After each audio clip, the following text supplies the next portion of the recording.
We're live. Hey, what's up, everybody? We are back.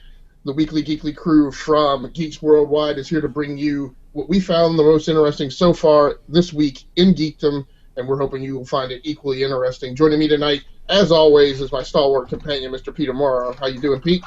Good. How you doing? Good, good, good. And joining up with us tonight is the newly minted chief engineer of the GWW Radio Network, Mr. Lance John. Hey guys, what's up? How's everybody doing? All right, so although Jack Frost has lost his ever-loving mind on the East Coast, we are still going to broadcast out tonight with about an hour's worth of interesting things in geekdom. Starting off tonight, we're going to head into our first section, Mainline Geeking, where we discuss in detail the one major thing and the one minor thing that we've been hitting up this week in geekdom. Peter, why don't you start us off? All right.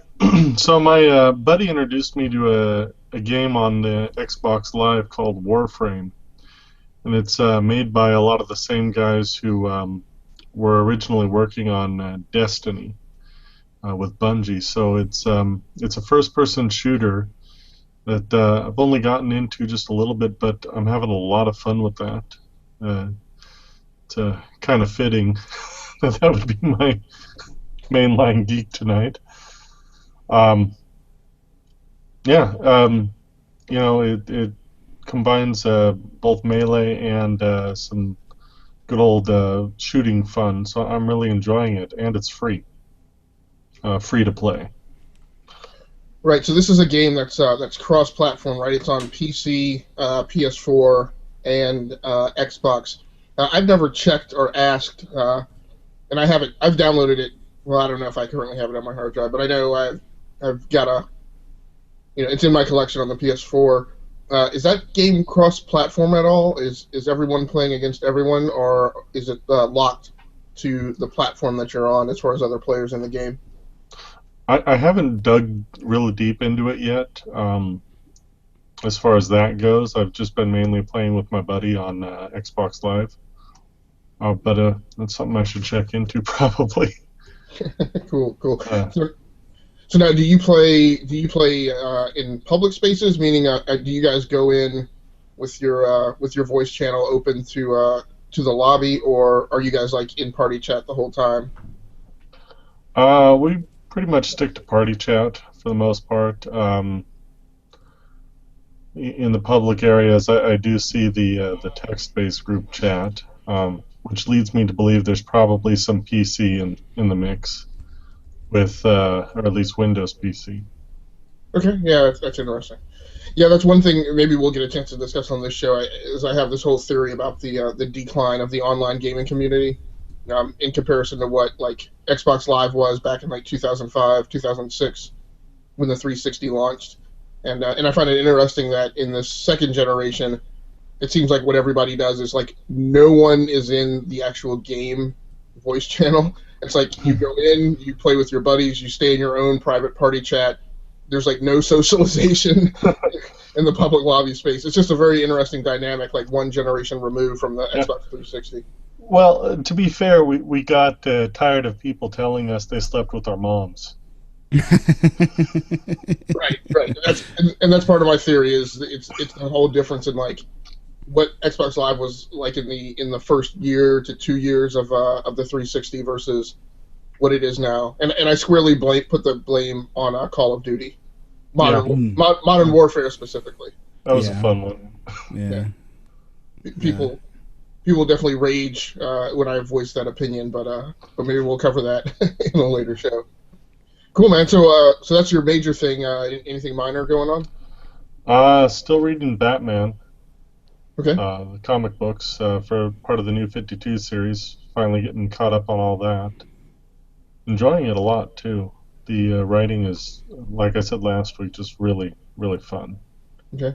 Now, have you been plugged into the rumors that a lot of those books are going to end of life at issue 52, and that the DC universe will be relaunched? Again? Again. If they do, they do. You know, if not, they certainly got my money. Yeah, yeah. I think the new 52's been a pretty decent run despite its problems. I think it, as I said before, I think it has started to pull out of its problems sooner than Marvel has, and so I guess that's the one thing that's unfortunate. But I don't have a huge problem if they end at 52. That makes sense. That's a very kind of sequitur ending. So and I don't mind a reboot. It'll be interesting to see if the whole point of the reboot is to do kind of what Marvel's doing, where there's some significant alignment between the comics and what's going on the small screen and the big screen. If they relaunch those comics and kind of line them up with what they're doing in their cinematic universe, I think that might actually be interesting and not aggravating and frustrating. Yeah, my big thing with anytime they reboot continuity is, especially if it's been a while, there's so much like with Star Wars when they rebooted the universe, so to speak. There was so much that used to be canon that now is all of a sudden meaningless, and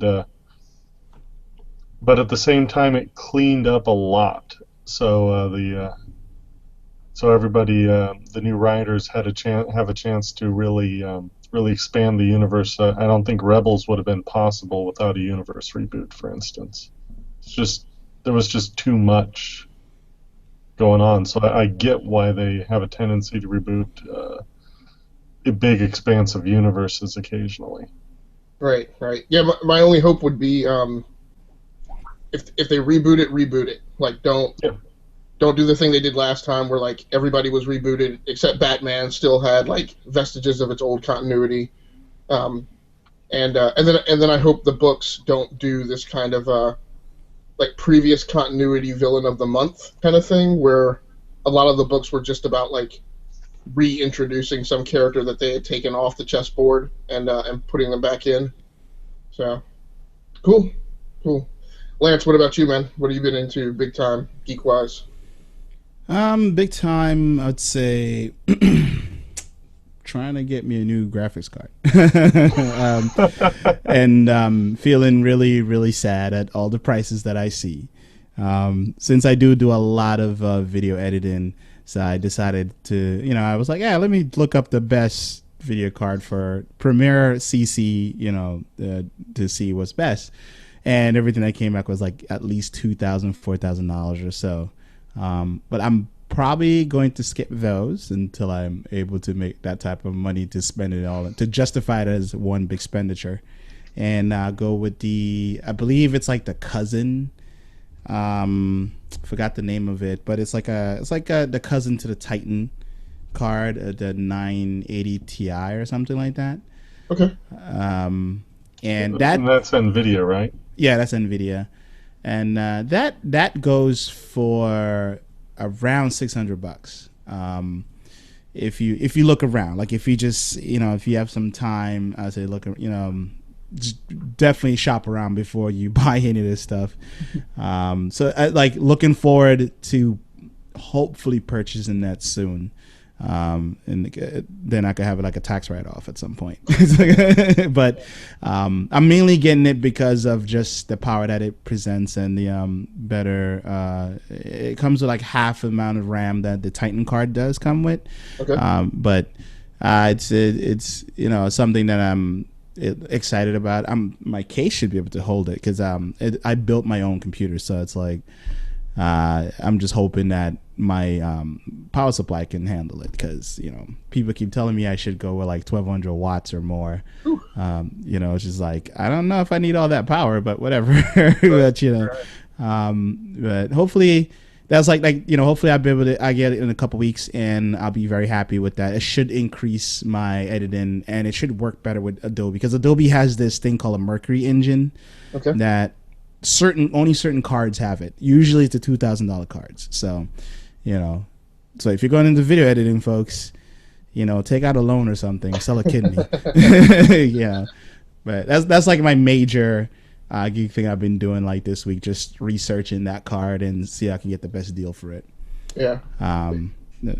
It always starts off as fun when you go to crunch those numbers and look at benchmarks and all that kind of stuff, but yeah. after the first evening of research, it starts to become work. Yeah, pretty much. Yeah.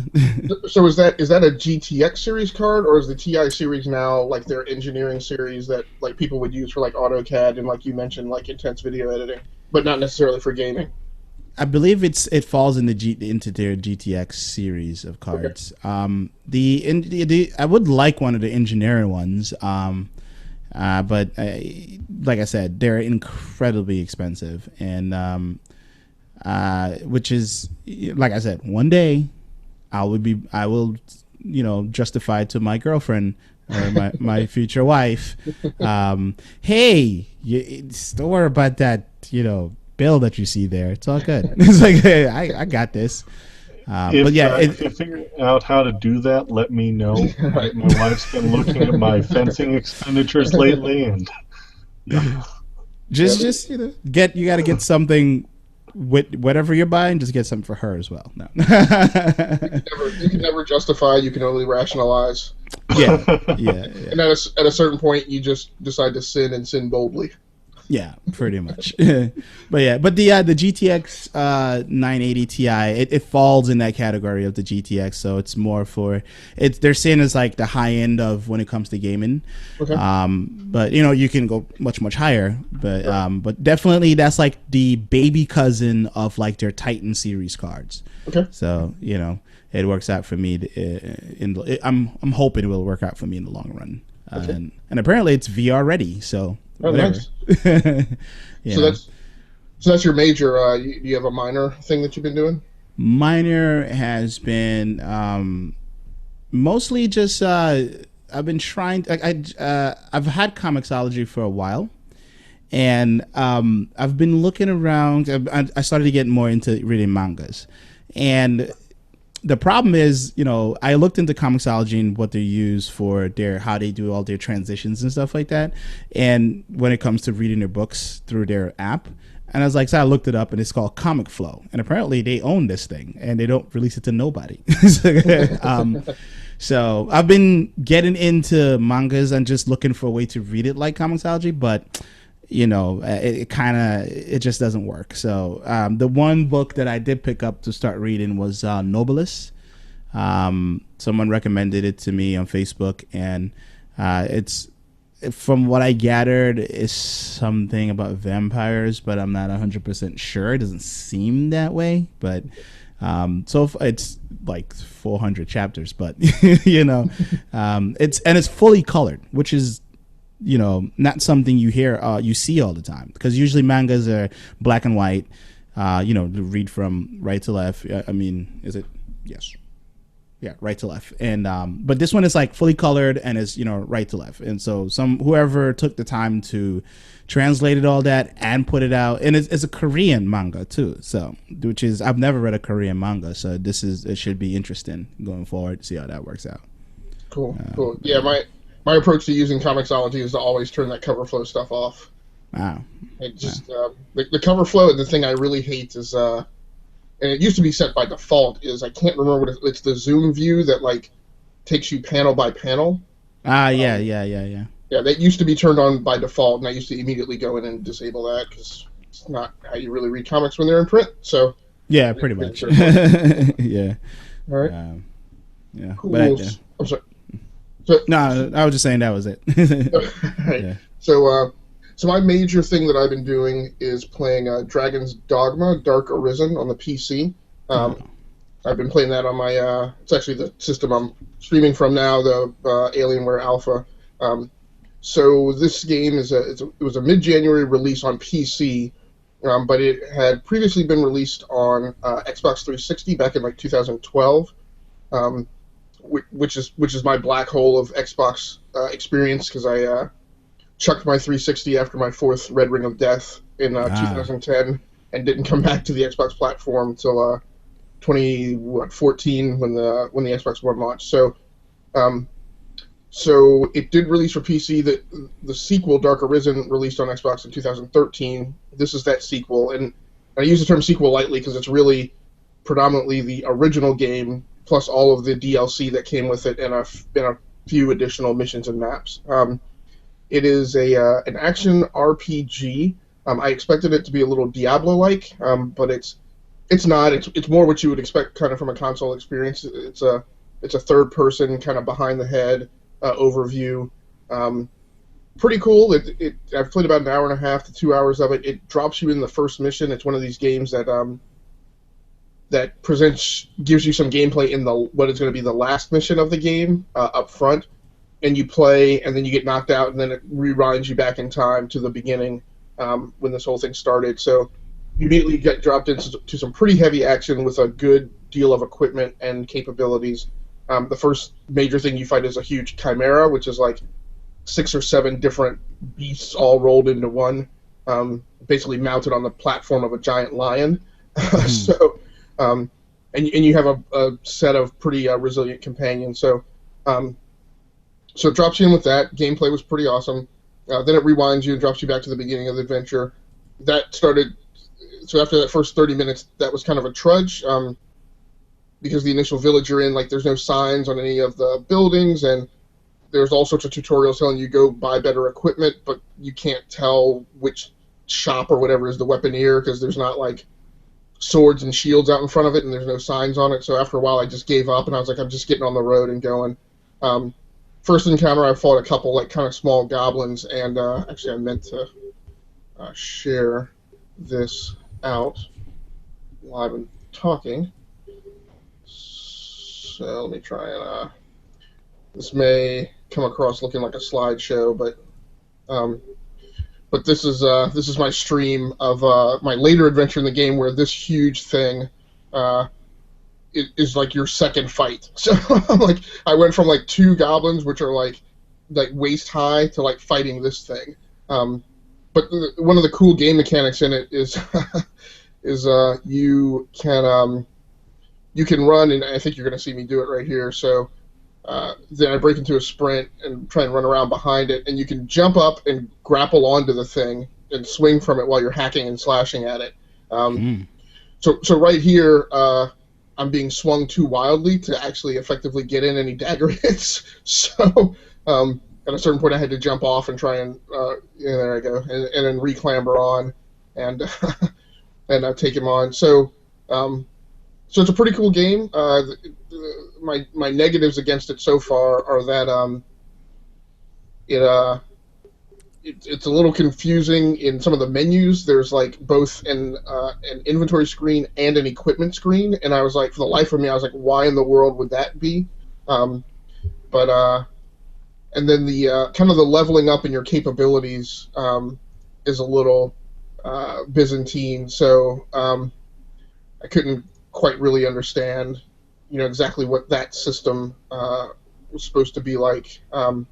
But all in all, I'm having a good time playing the game. So that's my major thing that I've been into, and I've been doing some game capture and posting that to YouTube. And then my minor thing that I've been into is I've started this. I've embarked on this adventure once before, and I've never completed it. But I'm trying to, in a spreadsheet, I'm trying to write a catalog of every gadget that I've ever owned, so that I can effectively go back and do some like historical posts about it. So I've gotten through laptops, and as an additional part of the science experiment, I've been doing that on an Android tablet using a Microsoft Bluetooth keyboard and Microsoft Excel, which performs really well as a spreadsheet application on a tablet, surprisingly fast in comparison to like Google Sheets. So I got through laptops last night. That took me quite a large amount of time, like an hour to an hour and a half. My final tally was 37 laptops in the last 16 years. So a pretty healthy bit of experience with laptops, and I'll be doing tablets, which has a shorter span because I didn't really get started with tablets until like 2010.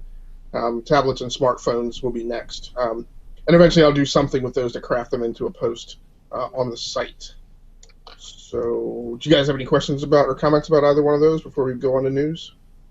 So, when you were compiling that list, did you get yourself a little depressed at how much money you spent? Not the money.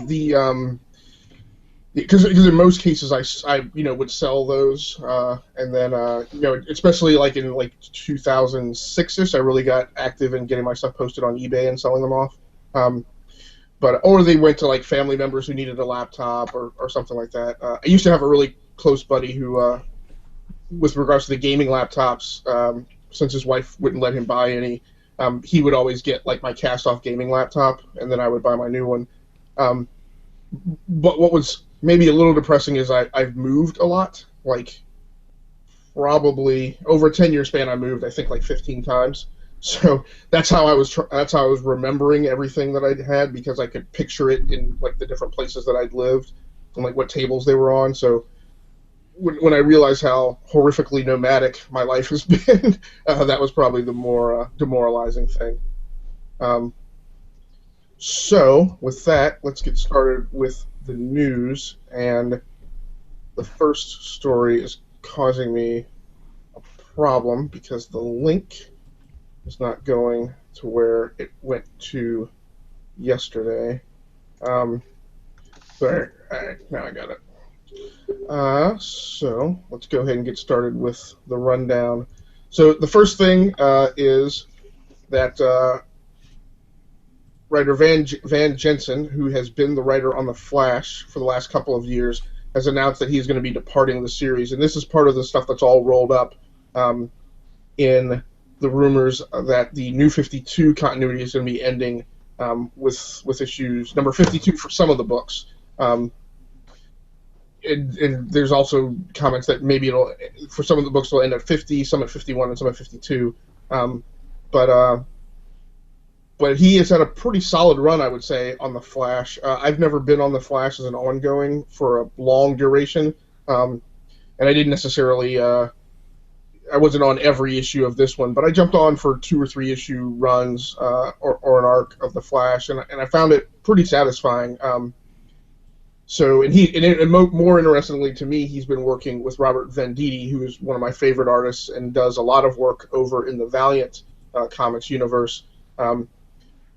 So to me, what's most interesting in that is if this is the first announcement of a flurry of announcements that we're going to see about a lot of these DC writers and artists who have been on these ongoing books in the DCU that are all about to get majorly shuffled, and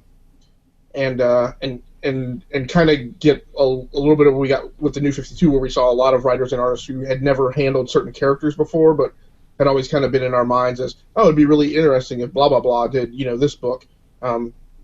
So I thought that was pretty interesting. Peter, I know the rumors that, and I think it's confirmed actually that Scott Snyder is going to shift from Batman to Detective Comics. Does this story concern you, or did it interest you, or have you heard of any more creator shuffles going on at DC? I haven't really heard of anything per se, but looking historically, I mean, even Stan Lee wrote for DC for a bit, so seeing writers shuffle back and forth, I'm not really too concerned. Really, I'm interested. I don't really read The Flash. As far as Batman goes, though, after you do it for several years, it's nice to move on and have someone else pick up the mantle. And I'm always interested to see other people's perspectives on things. So I'm fine. Yeah, same here. Because I've never really followed the Flash as much in comic form. I don't think I read a lot of DC books to begin with, so I followed them. I got to keep up with them at all turns. I've more been into more independent works, but yeah, like Peter said, you've been around for a while. You want something new, go write something new, man. Do something. Oh, I wish him the best wherever he ends up. All right, so again, Comic Book Resources is causing me some problems in wanting to present some of this stuff on the screen, but the next story that I wanted us to talk about is Jughead. So the byline is Jughead follows through with Zdarsky's promise, identifies as asexual in issue number 4. Now, wow. Now, GWW Comics comics review writer, Gabby, and I unfortunately do not remember or know her last name, is doing the review of this, which might be up now. If not, it should be up tomorrow. But the big news dropped. Zdarsky had previously hinted that there may be something kind of this nature that was going to go on in the Archie comics. The Archie comics have really enjoyed a renaissance in the last 3 to 5 years in terms of just kind of morphing themselves at one point into something completely different than you would think of when you think of Archie comics. And then recently, like in the last year, kind of reset out of some of the fantastical venues that they had gone to. Like they did a run of like Archie and Zombies, and some other kind of weird stuff. But they're kind of back to something that looks, smells, and feels like what they are typically. But again, they're more adult themes and more complex stories. They seem to be wonderful. I haven't jumped on board with them completely, but I know they have a huge fan following amongst the GWW writers. And again, this is another instance of an injection of diversity into comics, which has been to me a welcome and a strong theme. And maybe most of the zeitgeist has been around what Marvel and DC have been doing with it. Tier 2 and Tier 3 publishers have been doing it for longer than Marvel and DC, but didn't gain the notoriety. And I think it's spreading even further. So, any thoughts or comments on that news story? I think that's. I know I've stopped reading Archie comics a very long time ago, but I remember the last time they made news was when someone was shot, I believe, and this news here, I applaud them for doing this because it's not often, whenever there's a marginalized group that talk about entertainment and say they're not being represented or seen in that in the entertainment that they consume, it is interesting to see comic books to take up that sort of not mental, but just to kind of take that charge in that direction, and to show that. Archie is kind of based in like real world type of things. It's not, fantasy or anything like that. It's just to show this to a kid who might be reading this, who is also identifies as asexual, to see this in comics might make them more comfortable within themselves, be more out with it, and not feel so judged. Or maybe this is a way to actually teach the masses who may not even quite understand what asexuality is. And everybody say, read a book and you learn more, right? I think this is perfect. I think this is a great way for them to go forward with it. I hope that they handle it well, just with anything that they want to represent that is from a marginalized group. So good on them for that. That's my thoughts on it. Yeah. Peter, did you want to add something? Well, Lance pretty much summed it up. Good on them. I don't really read Archie much at all anymore either. But I do like it when they introduce characters or reinvent characters and they have these little personality twists. Yeah, I think it's great.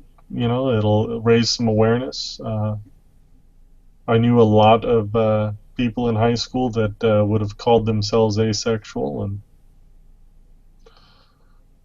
it's part of life, really. And if you're going to write a comic about high school, you got to include all the aspects. True. Yeah. True. Yep. Absolutely. No doubt.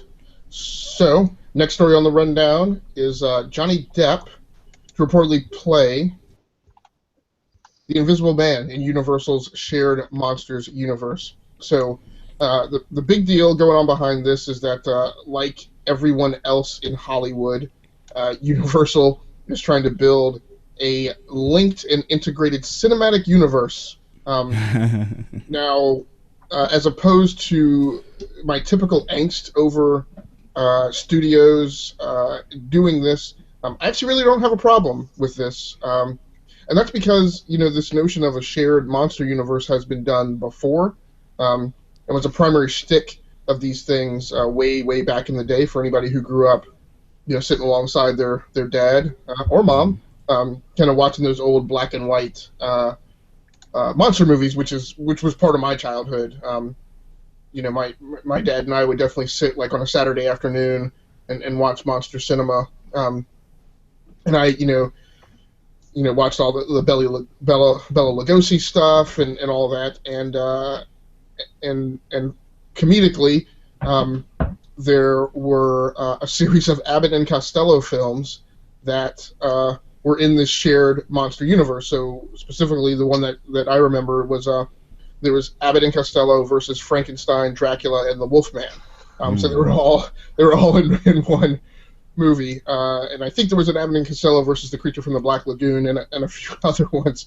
And of course, in I think it was the 80s, Peter, you might remember this one. There was a Monster Squad, which was kind of like the Goonies but with monsters. It's a bunch of little kids versus a lot of these Universal creatures. So Kurtzman is on board to produce this. Depp is supposedly lined up to play the Invisible Man, and over in some of the other movies, Tom Cruise is going to be the Mummy, and then they're also going to have Dracula, Van Helsing, and Bride of Frankenstein, and the Wolfman. What's most interesting to me about this is I'm wondering what rendition of the Invisible Man is this guy going to be? Is he going to kind of be the original, or is he going to be... And I think there's a little bit of, like, The Fly kind of to that original Invisible Man story where he kind of goes a bit nuts and does some bad things. But then there's the full-on criminal variant that you see in the League of Extraordinary Gentlemen, which supposes that this Invisible Man is actually the second one and was just a full-on sadistic criminal. So, I don't know. What are your guys' thoughts on this one? With Johnny Depp, we get one of two kinds of Johnny Depp. We all either get a great performance or we don't. And he's got the chops to act creepy, as we've all seen in many of his movies. And I think the Invisible Man, he's the ultimate voyeur. So I think there definitely needs to be that kind of creepy guy element to it. So I think Johnny Depp was cast well. I really hope that they don't over digitize it. Mm-hmm. I'd much rather just have Johnny's voice be spoken and objects move than have this weird outline. Yeah, like a Hollow Man kind of. Yeah, like a Hollow Man outline. That we can see, that we can obviously see, but for some reason no one in the movie can. Right. I'll also add to that, for the love of Pete, please no freaking Captain Jack Sparrow as the Invisible Man. Yeah. Which has been his shtick. Because Tonto in the Lone Ranger is very Jack Sparrow-like in some ways, but he's gotten a rep for just kind of locking. He's gotten a rep. His career is definitely defined to me as being a method actor. He has started to get a rep as being a character actor and kind of hard coding himself in to different variants of this Captain Jack Sparrow character. So I pray that is not what this is. Yeah, I find the whole thing interesting. Like you said, Stamos, they've done the cinematic universe thing way back before. I would say before this generation known as Marvel Cinematic Universe, which everybody seems to love. So yes, kiddies, Marvel is not the first one to do it. Okay, so calm down. But I find this very, very interesting. I've never seen the Monster Squad that you mentioned, so I'm probably going to look for that and watch it at some point. I think Johnny Depp is a good choice for the Invisible Man, and Tom Cruise as the Mummy, which is interesting. But then again, he has, based on his performance from Tropic Thunder, which I did not know that was him until the end scenes, I think he probably will pull that off really well. And good on Universal to try to I guess get back into the whole cinematic universe thing. And I hope they do, like Peter said, I hope they do stick with practical effects. There are a lot of creature features artists out there that can pull off some really gruesome, really lifelike effects out there that I've seen over the past couple of years. And, it's not like they can't do it, but they can. I'm just saying. But who knows? Maybe it's more money to do it that way or the other way around. But I like this idea. I think it's really interesting. Cool. Yeah. So next news story is Charlize Theron. There are rumors that she is being sought after to play the Fast and Furious 8 villain. So, the creators of that installment of the franchise, which may be the last in the core storyline. There's discussion that this will be the last one, and then from here on out, they will splinter off and do possibly a TV show featuring some of the characters, but not all, or splinter groups of the characters, and possible individual movies featuring, I was about to say Chris Rock, featuring Dwayne Johnson's character, The Rock, in his own movies. So Chris Rock in the Fast and the Furious would be absolutely freaking hilarious. I'll watch that. So would I. So obviously, Charlize has made a great mark for herself. There were aspects of Mad Max Fury Road that I wasn't a huge fan of, but I will say definitely a adrenaline shot to her career for an actress who, in my mind, has always been good, but has just been waning in popularity and landing her on her feet in big films. But they're looking for a villainess, and there's the rumor is that they're targeting Theron, although no official offer has been made. So, what do you guys think about that one? Well, I guess this is the first time I'm on the show, so you'll know this from me. I do not like the Fast and the Furious franchise.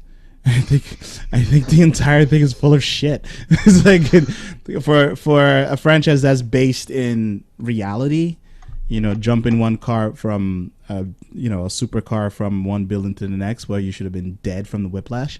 It's like it was just kind of like whatever. But I would say I do enjoy Charlize Theron. I do enjoy acting. I do enjoy her, whatever role. She's had some very interesting roles over her career. This one kind of piqued my interest to seeing number 8 of the Fast and the Furious. Because I skipped 7, and I believe I skipped 6 because I didn't care. But yeah, I mean, sure. If they really do land her as for a role for this, I'll probably go see it, maybe, or just wait for it to come on demand or something. But for the most part, yeah. That's my reaction to that. Yeah. Peter, anything to add? Yeah, I like seeing good actresses get work, and I've always liked Charlize Theron's performances. I really enjoyed her in Fury Road. I liked her in Prometheus. I'm glad she's getting work, and I'm glad people are recognizing her for the obvious skill she has. So I'm good with this, and yep. I don't like the Fast and the Furious much either. So. My thing is, if Hollywood wants to bring her back and get her center stage, give me a Hancock sequel. That's where I want to pop up next. Yeah. Where is that? Where is that one? That's definitely something they should do. So this next one was a big one that piqued my interest. So most recently, The Division had a closed beta, featured prominently. Coverage of that featured prominently on our website, thegww.com. But the follow-up to that is now there will be an open beta, which is, again, a good sign that the game is progressing well towards its release, and that they have sufficient confidence coming out of the closed beta to get a heavier round of load testing by opening that beta up. So there's going to be it's going to be available on all 3 platforms, so Xbox One, PS4, and PC. Xbox One goes first on the 18th of February, and PS4 and PC then go on the 19th. Mm. And was it a 1-day beta before, Lance? Do you remember? No, it was like a couple of days. Okay. I think it was around the same amount of length as what they're putting out here. I got into the PC beta the last 2 days. I didn't even know how I got in. I don't remember signing up for the beta, but Right. a friend of mine told me that day he automatically signed me up because he knew I would enjoy this game. I got to play it on PC. It kept on warning me that my card was shit, but it still ran. Like the game still ran, and it's very interesting. I mean, I really enjoyed it. I thought the cover system was really cool. I would say one thing though. I wish they kind of gave people more of a tutorial of your HUD, because they do throw a lot of information at you. You're not even really sure what's going on half the time. So it's like, but I mean, as things progress, you kind of get used to it, and like that information kind of just melts away. So you just, you're concentrating on like just, taking out whoever you're trying to take out.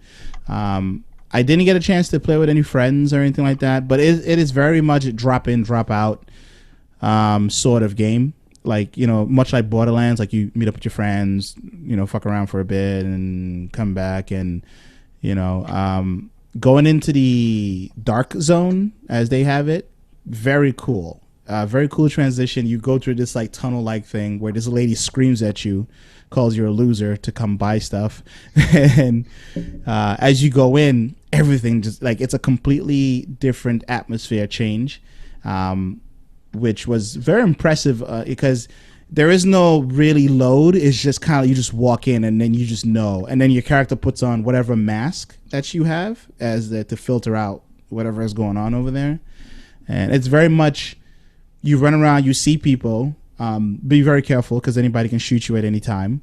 There is no like, let's go into a lobby and wait to, PvP or something. It's like, nah, everything's just like kind of just, on the same wavelength of like, you just walk into an instance all of a sudden. And even when you take out like one set of bad guys, there could be some bad guys nearby, they would join the fight and try to fight you as well.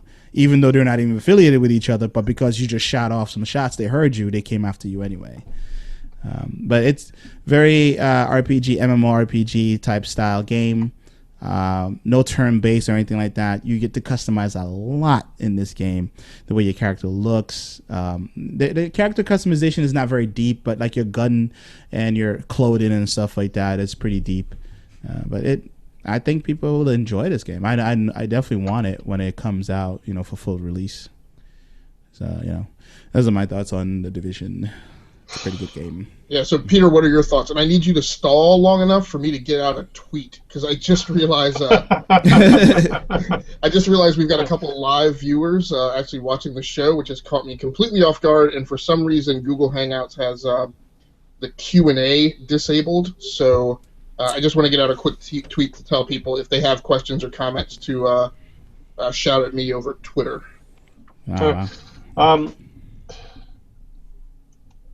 I admit I don't know a whole lot about this game, but the beta cycle, and maybe I've just been used to how Blizzard does things with the beta cycles, but the beta cycle seems really short. Which if they're just doing a load test, they're doing a load test for 3 days. Is that, load test day 1, fix the problems, load test day 2, fix the problems, load test day 3, fix the problems, and then it's off to release? Or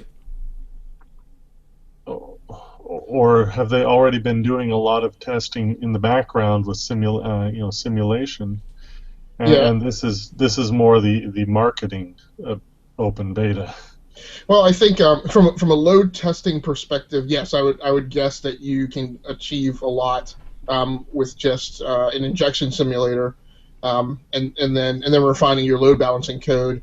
But I think the other big reason to run the beta is to inject that random factor of human beings who are likely to try some method of breaking the game that your QA testers didn't think of.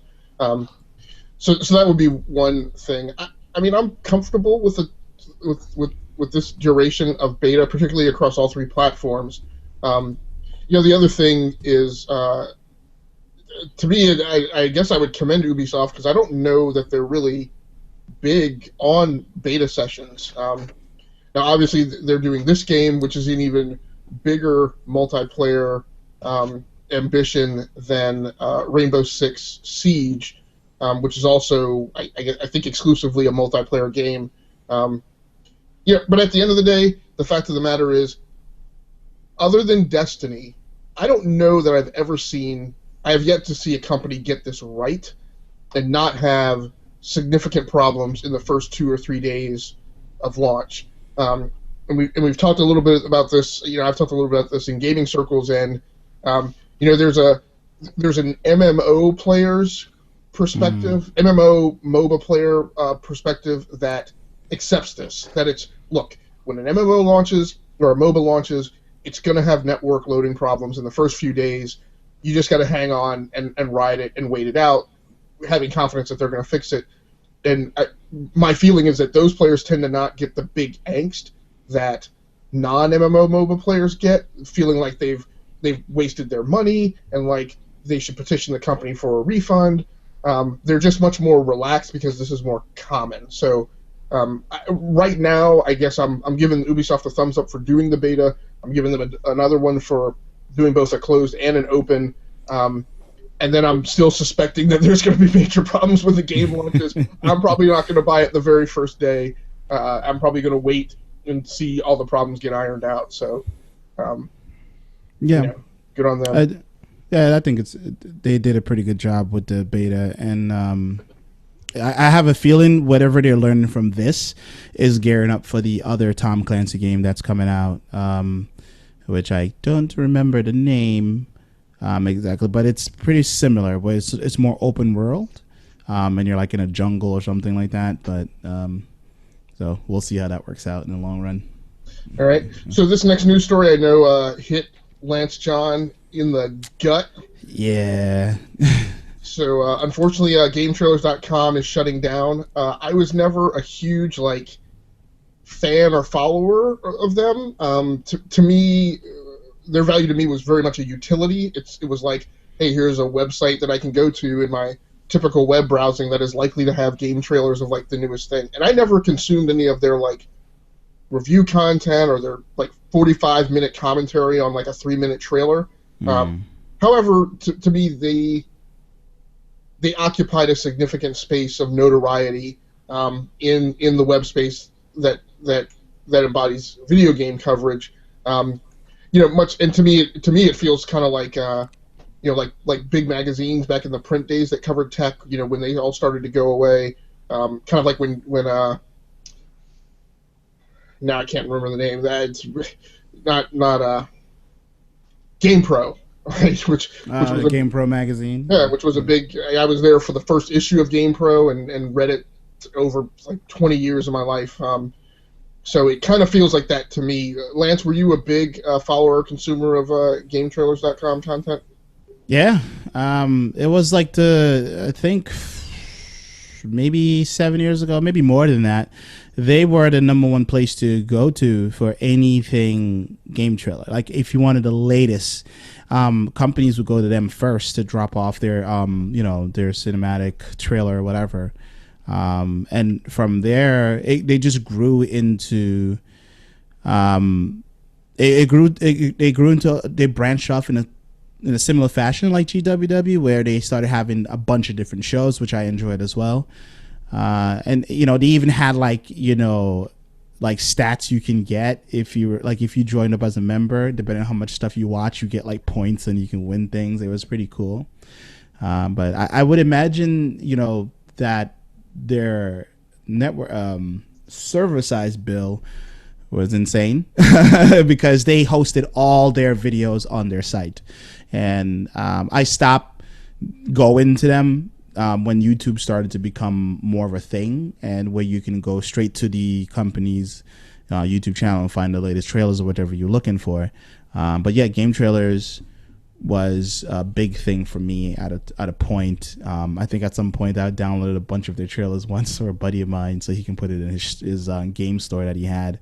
And it was just a really nice community, very nice, well put together website. And I'm sorry to see them go because they had a lot of different content, not just game trailers. Just they were like they put out their own personalities on there. I believe if they have a YouTube page, if you go there, you can find some of their more like very vocal personalities out there. They held no punches when it came to talking about games or game developers and stuff like that. They were very inside, and they didn't act like it, but they had all that inside information. But it was just really cool to see that develop over time, but I'm sorry to see them go, man. Really sorry to see them go.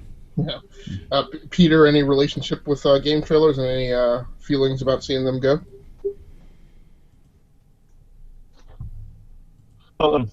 Game trailers like I felt about Kodak. I love Kodak. They were a great business, but even if you see the change, you can't always adapt fast enough. And I think YouTube was a big blow to their site traffic. And when you're hosting your own videos and the free service comes along, I mean, it opens the market up, and suddenly you have a flood of people who have their own opinions that don't have to worry about paying hosting costs. So it's sad, but maybe there'll be a nostalgia, kind of like the Super 8 format in Kodak. All right, so last news story, one near and dear to my heart, so thank you very much, Peter, for throwing this into the rundown. Hannibal's Brian Fuller is going to be running the new Star Trek series. So there is a new Star Trek series coming. I don't know what exactly it is. I don't know that the creators know what it is. But Brian Fuller, who has catapulted to higher levels of notoriety from his work on Hannibal, is going to be the showrunner and co-creator. Alex Kurtzman, who seems to be producing every flippin' thing coming out of Hollywood these days. Pretty much, yeah. I don't know. This guy is getting very J.J. Abrams-like, and I'm getting to the point where I'm like, I don't know how he's going to juggle all of this. If I remember correctly, this may be incorrect. I think Kurtzman was asked to leave The Walking Dead. I think. I'm not sure. I may have his name mixed up with another creator, but at any rate, Kurtzman was also on board for the reboot of the Star Trek universe, which I personally liked, at least the first movie. I have not actually sat down and watched Into Darkness, but I hear that lots of people have problems with it. But Fuller and Kurtzman are tag teaming to work on this new Star Trek series, which is going to launch mid-season of the next television season, so fall 2016, January 2017, which puts it in the same model as Star Trek Voyager, which was also a mid-season launch on the ye old UPN network, which I sorely miss. But my familiarity with Fuller is from his work on the show Dead Like Me, which is kind of a guilty pleasure, not a very popular or well-known show, but I thought was an excellent show with Mandy Patinkin and can't remember the other actress on there that I'm thinking of. Not the one who plays the main character, but plays an African American actress on that show. So, Peter, you're the one who posted this. So what were your thoughts on this, and what about it piqued your interest? Well, that there's a new Star Trek series coming. I've been waiting for that for a while. Ever since Next Generation came off the air, I've been waiting for a good series. I stand by that statement. But what really interested me the most about this story is this little blurb at the very end. It will debut on broadcast television. After that, it's going to be moved primarily, the new episodes will be moved primarily to the CBS All Access app. So it's going to be available online primarily. Now, I Oh did read man. some more into the story, and it looks like that the individual CBS stations will have the option of running the show, but it'll all new episodes will debut online. So this is kind of what Nickelodeon did to Legend of Korra, Okay. which actually, in my opinion, kind of saved them from a ratings cancellation. So I see this as CBS being cautious. They don't have to sell a bunch of commercials for a series that they don't know whether or not it'll go. Moving it online, I'm not sure is all access a subscription model. It is paid, and Yeah. and so I'm not. This is not favorable to me. Yeah.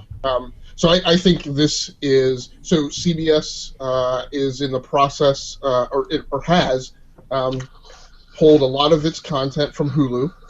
Um, I Mm. think who they used to be a venture partner in. I think this is a move by CBS and this to get into this thing of holding on to their content, making it exclusive, and trying to force viewers to go to a paid tier of their own service. Now, I have the same problem with NBC at a much larger scale from a show that's a favorite of mine, as well as entertainment editor Everett Harns of The Blacklist, which was on Hulu for the first 2 seasons, and then for season 3, even though I intermittently saw commercials that it would be back on Hulu, um, as far as I know, and I'm a few episodes behind, but NBC has held on to that, and you can only watch it at NBC.com. You can watch it there for free, but at least for me, I have found its performance under streaming to be horrific. If I'm trying to push it to a larger display, it plays fine on an individual laptop, but I. So again, my concern here is that I'm smelling the same trend that we've seen in online gaming services, where first there was Steam, and Steam became a great thing, and then all of a sudden every publisher started trying to come up with their own service. So now instead of having my one Steam account where all my gaming content is aggregated, now I freaking have Steam and an Origin account and an Ubi Play account. It's so aggravating for that industry to be fragmenting itself, and I'm starting to feel like I'm seeing the same thing on streaming. Yeah. And CBS, it gets scary often because I have to watch Supergirl on CBS.com, and every once in a while there's an ad or a banner or something that seems like it's saying it's Supergirl's going to go all access, and just the trepidation of consuming that content and frequently seeing things that lead you to believe that it's going to go behind the paywall is an equally frustrating existence to live in. So, Yeah, I've been hearing rumors now for the past 2 months that CBS is thinking about pulling all their shows from Netflix, Hulu, any other streaming services that they don't control, and put it exclusively, because I think their streaming service is $7 a month or something like that. They do have some very quality shows on there, I'm not going to lie, and but CBS has always been very sketchy and shady about anything online, even though they bought CNET, which is funny. But it's them doing that. I think there's two things I feel is going on here. One is they're preparing for the future. They're like, okay, everybody's going to cut the cord at some point. Let's just have like a bank of quality shows for people to stream. And two is just, since I've knowing CBS Interactive and how they deal with this stuff, they've always dealt with it with a hammer instead of a scalpel. They're not very careful with this thing, and also, that you mentioned Hulu, there used to be a partner with them. I've known for a long time that many of the major broadcasting companies and stuff actually wanted Hulu to be gone because it cut into their revenue so much, and then they eventually, all of them bought a piece of Hulu at some point, which is funny. But yeah, like this is a very interesting move. But like you said, I think was it you, Stamos, or Peter? I think one of you guys said that they're, this is probably cheaper for them because you don't have to pay for ads or run ads against a show that you don't know if it's going to do well or not. Because I mean, what does a Star Trek in today's world look like? Is it going to have the same fanfare as before? I mean, I'm going to watch it no matter what, but But I'll be subscribing to this.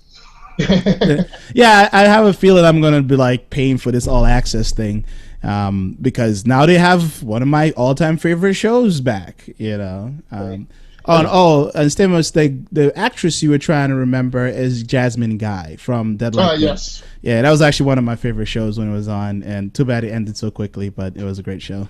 Yeah.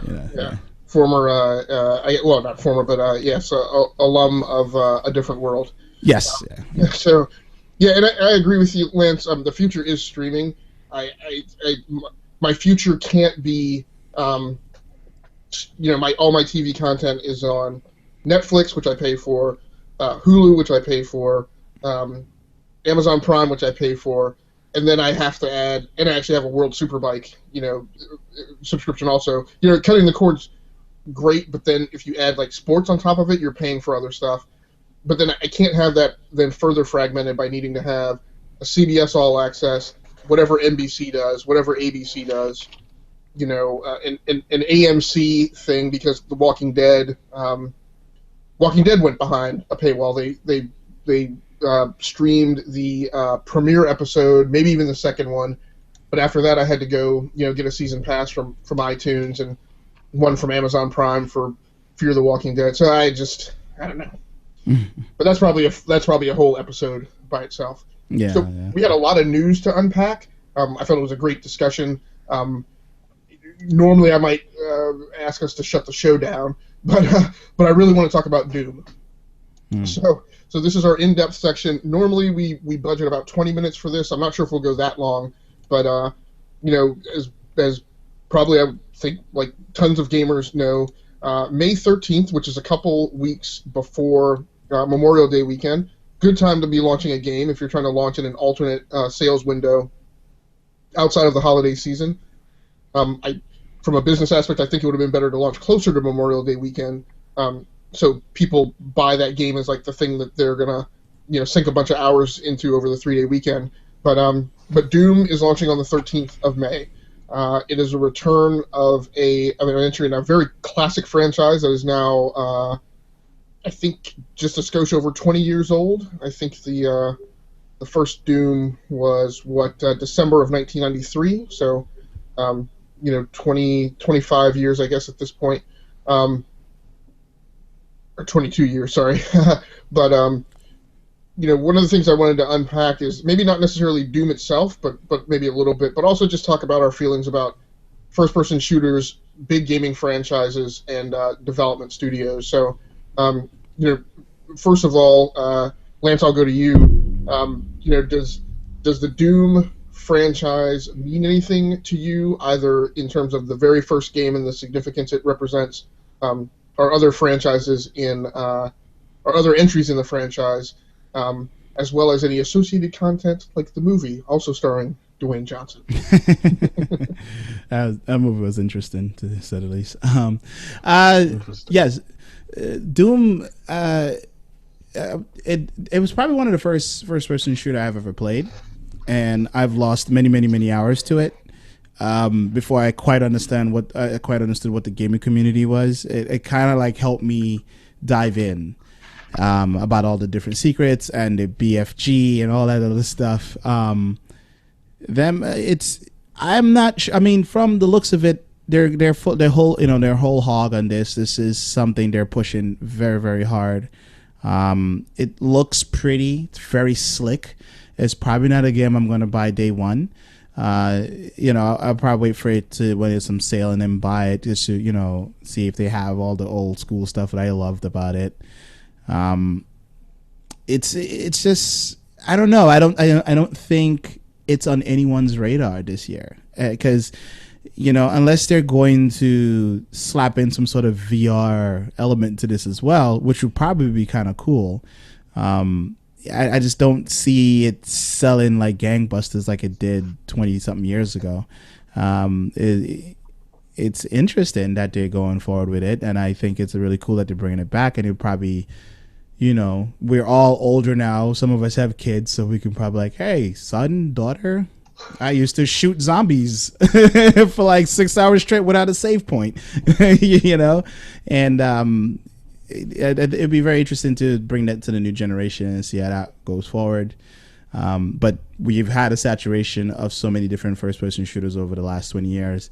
I don't know if this one will rise above the rest, because in a way it's like a horror genre first-person shooter. So, we'll see how that works out.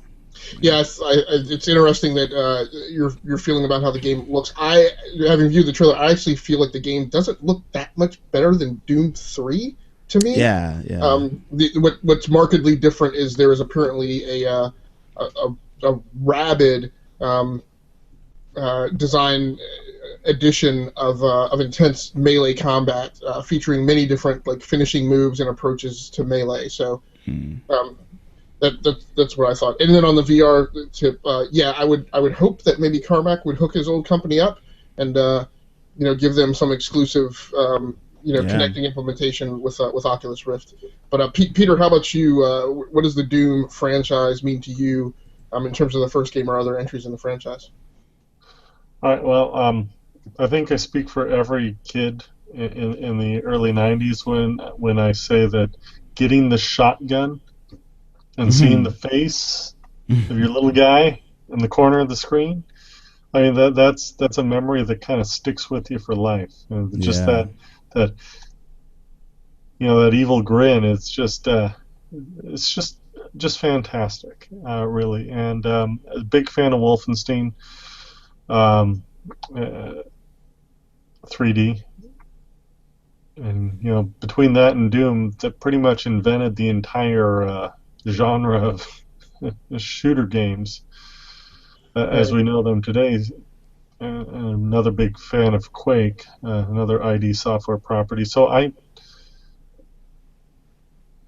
have good feelings about the game. I don't mind that it doesn't look realistic or necessarily better than Doom 3. I'm just happy to see that something like this come out of the ID studios. Cool. So you mentioned a lot of things that harken to the relevance of Doom. Obviously, one of the most impactful titles that's ever been released.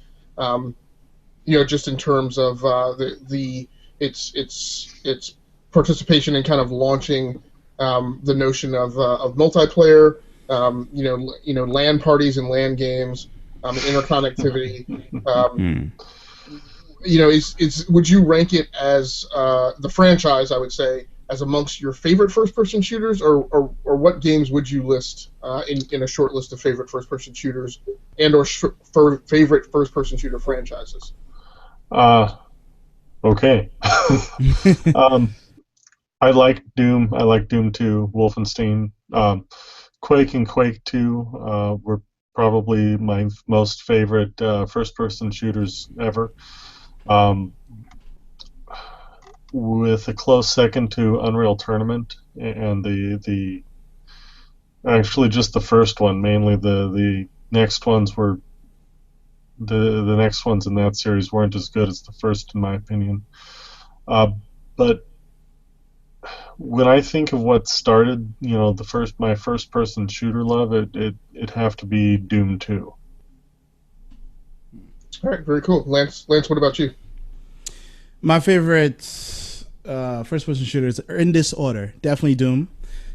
Just about anyone that back from, I would say, Nintendo 64 back. Well, I think it was around Nintendo 64 when it came out. And next one is GoldenEye. God, man, just can't get enough of that. And then this one was less played by a lot of people, but Warhammer 40,000 Warrior or something like that. It was from that same universe of the Warhammer universe, but it was a first-person shooter where you play like a robot and you had to run around and destroy the bowels of hell or whatever it was. It was actually really cool, a lot of fun. I played it till the game broke, and those are like my 3 top favorites. Hopefully they do remake that Warhammer one because I really enjoyed it for the overall time. Very cool, very cool. Yeah, I didn't realize it kind of maybe errantly comboed the favorite first-person shooters and favorite franchises. So I think you guys touched on franchises as well as single games. For me, Doom has never occupied a very high level of interest for me. I have multiple versions of Doom 3 running around on different systems. The weakness in the Doom franchise for me has always been story, and of course, story didn't really matter in shooters until Half-Life came along. And even still to this day, lots of people care less about story than mechanics. For me, for shooters and franchises, Halo ranks up there for me just because while Half-Life was my first exposure to shooters in general, which I played that on PC, and I probably also have a certain love in my heart for No One Lives Forever and No One Lives Forever 2. Just because they were highly unusual first-person shooters. Halo definitely ranks up there for me as the first one that kind of blew me out of the water, just because it was the first iteration, in my mind, of a console doing first-person shooters well in terms of control scheme.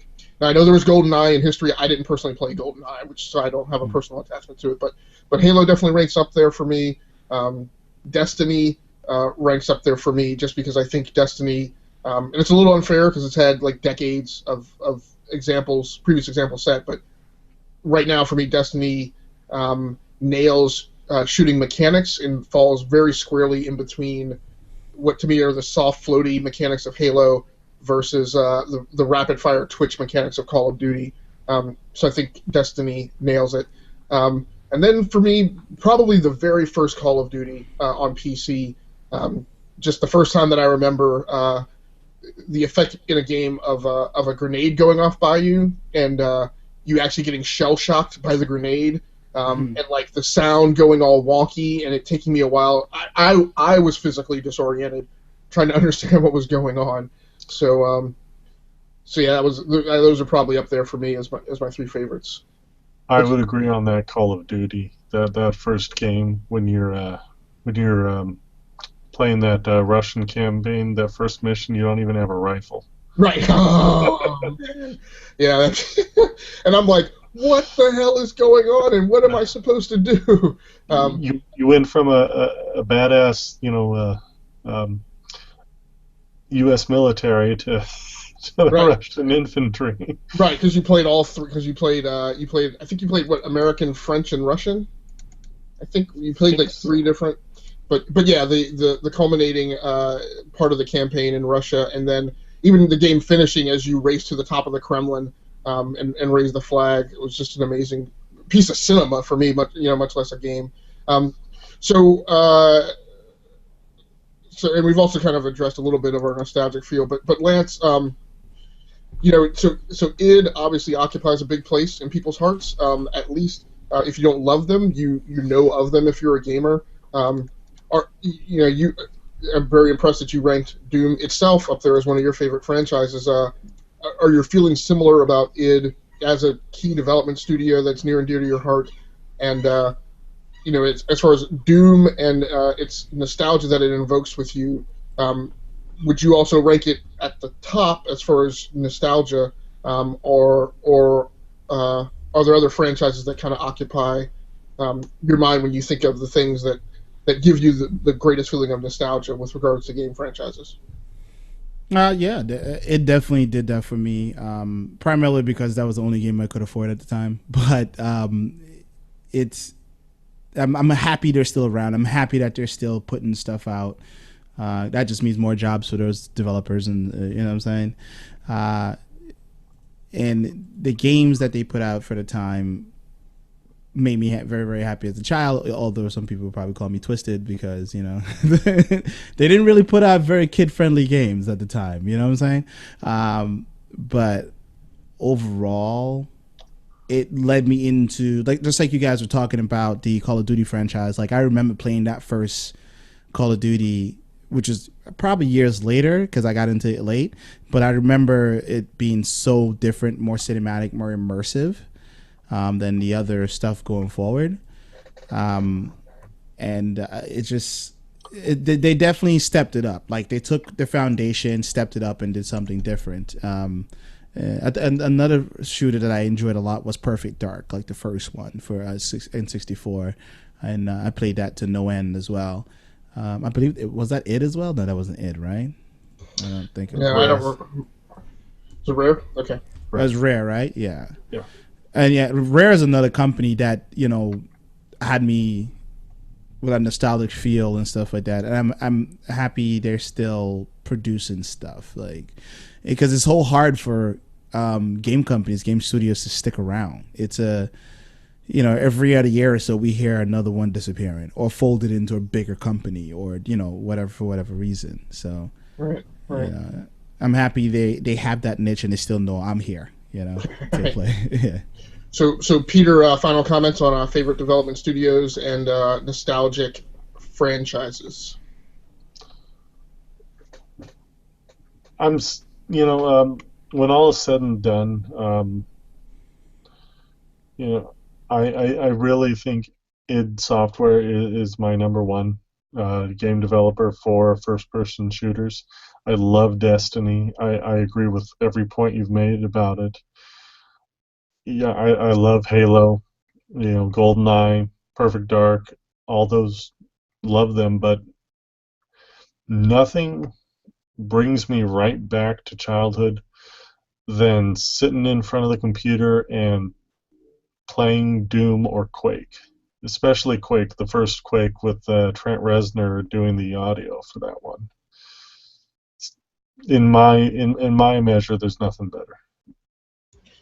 Very cool, very cool. So when I talk about favorite development studios and nostalgic franchises, unfortunately I skew way away from first-person shooters. It's going to be a little anti-thematic this evening. One of my favorite development studios, and I can't remember if it was this podcast or another show that I was on. Relic Entertainment stands out for me. Okay, yeah. So I won't go into a ton of detail with them because people probably heard it before, but the great RTSs that they've done, are big for me in my mind. The one that I haven't mentioned on this show before, which again skews way away from first-person shooters, is Microprose, which was definitely a studio that you probably only heard of if you were into gaming in the 90s.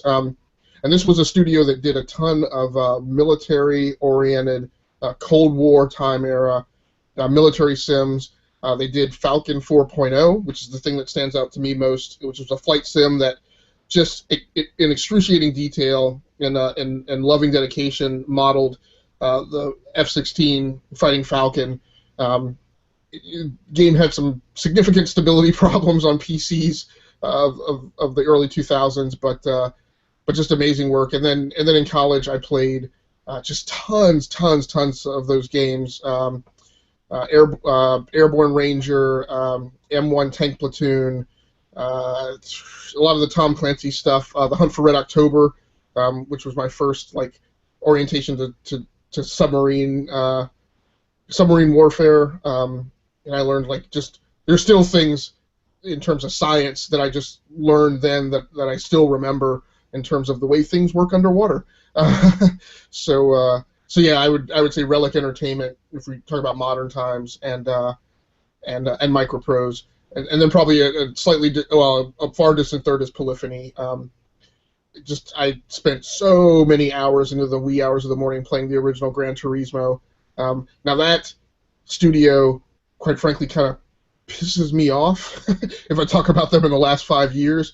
But if I roll them all the way back to the first Gran Turismo, they definitely struck a chord with me and found a place in my heart. So, any remaining comments before I take us out?